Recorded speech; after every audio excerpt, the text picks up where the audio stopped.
Je vous baptise dans l'eau en vue de la repentance, mais celui qui vient après moi est plus puissant que moi et je ne mérite pas de porter ses sandales. Lui vous baptisera d'Esprit Saint et de feu.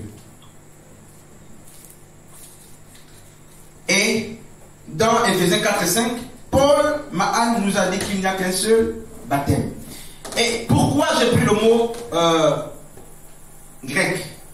Est-ce que quelqu'un peut nous rappeler un peu l'histoire? Pourquoi les Romains, justement, qui ont conquis la Grèce antique, pourquoi les Romains, pourquoi la langue, n'est-ce pas, grecque, a été gardée par Rome? Quelqu'un? L'histoire.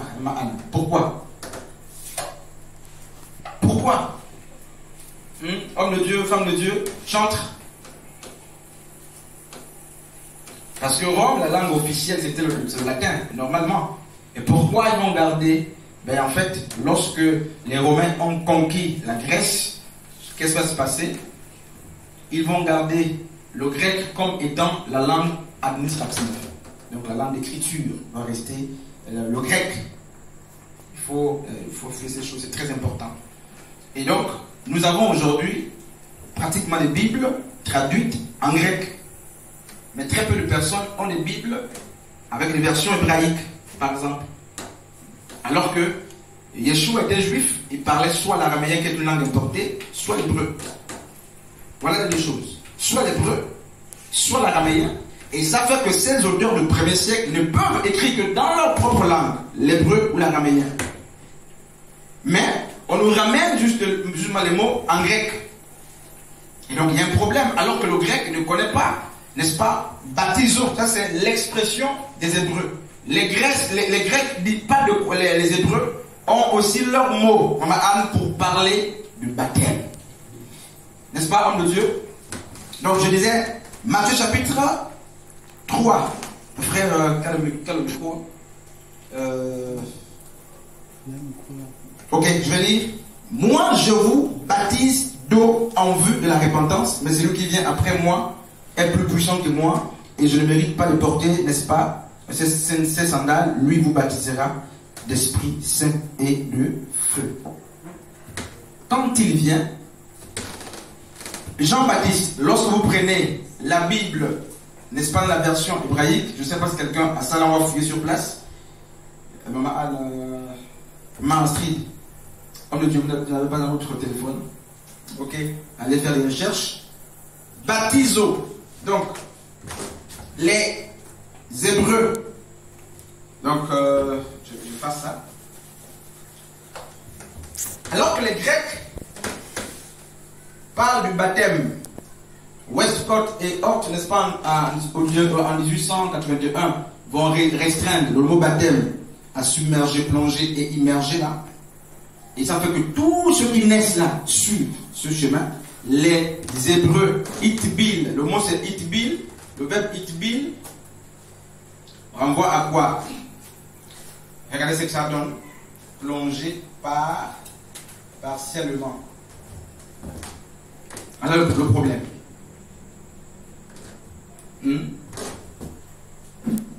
Purifier. Voici. Alors, il y a un problème. Et ceux qui vont lire itbil, plonger, là, ils vont dire, bon, ça rejoint justement baptiso. Mais ce n'est pas la même chose.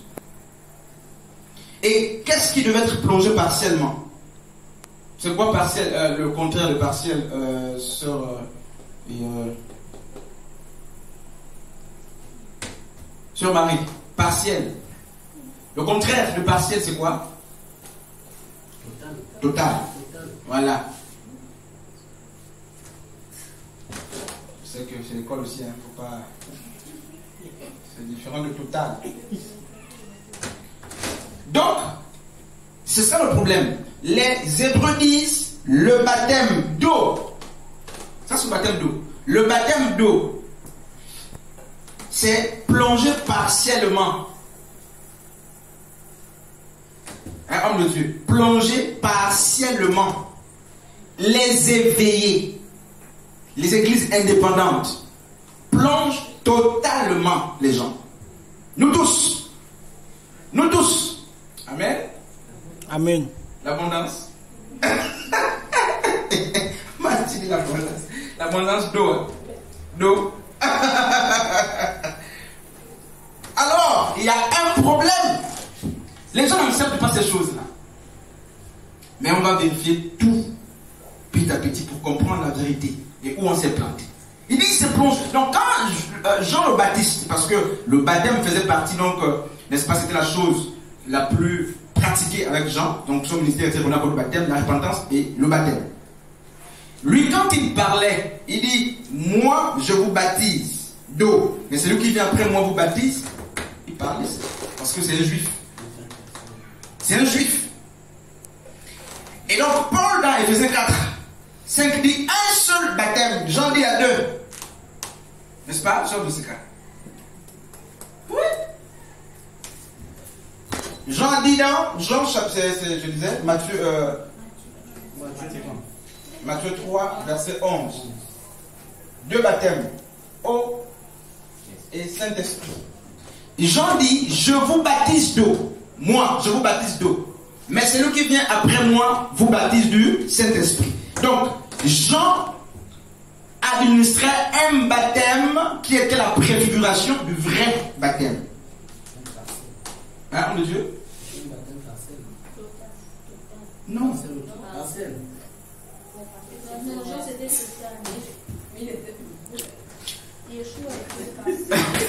Non, répondez vous-même.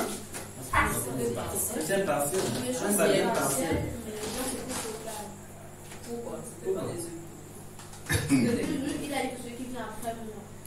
Matthieu 11.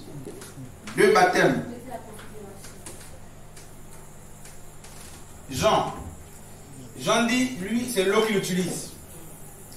Si c'est Yeshua, c'est le Saint-Esprit. Deux personnes différentes. Deux dispensations différentes. Deux baptêmes, n'est-ce pas? Jean dit, je vous baptise d'eau. Jean est juif. Et il ne parle pas de baptiso. Lui, il parle de itbil. Et itbil, c'est plonger partiellement. Moi, je vous plonge partiellement dans l'eau, en vue de la repentance. Mais celui qui vient après moi vous baptise du Saint-Esprit. Et donc, le baptême des gens était partiel. Pourquoi? Non seulement d'une manière littérale, celui qui était plongé n'était pas totalement plongé.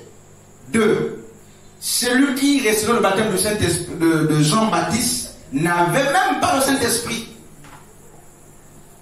Il engageait sa foi disant qu'il croit à celui qui devait venir. Parce que Jean a prêté le cœur à recevoir celui qui devait venir après. C'était ça l'œuvre de Jean. C'était pas pour dire recevoir l'Esprit de Dieu. Donc, qui croit que Jésus revient à une question comme ça, les gens qui lèvent les mains là, en foi, et ils baptisent. C'est un exemple. Qui croit que le maître viendra, parce qu'il était l'Élie qui devait préparer le chemin, justement. Et donc, c'était partiel. Et vous devez vous repentir. Nous devons nous repentir auprès de tous les catholiques. Tous les catholiques. Ma'am. Tous les catholiques, vous devez aller un à un vous dire, pardonnez-nous. Vous allez comprendre. Et même les bébés, je vais peut-être surprendre les gens, mais peuvent être baptisés. Si l'on tient compte de chant, donc des synonymes. Des synonymes, n'est-ce pas, homme de Dieu? Elle a refusé le baptême ici.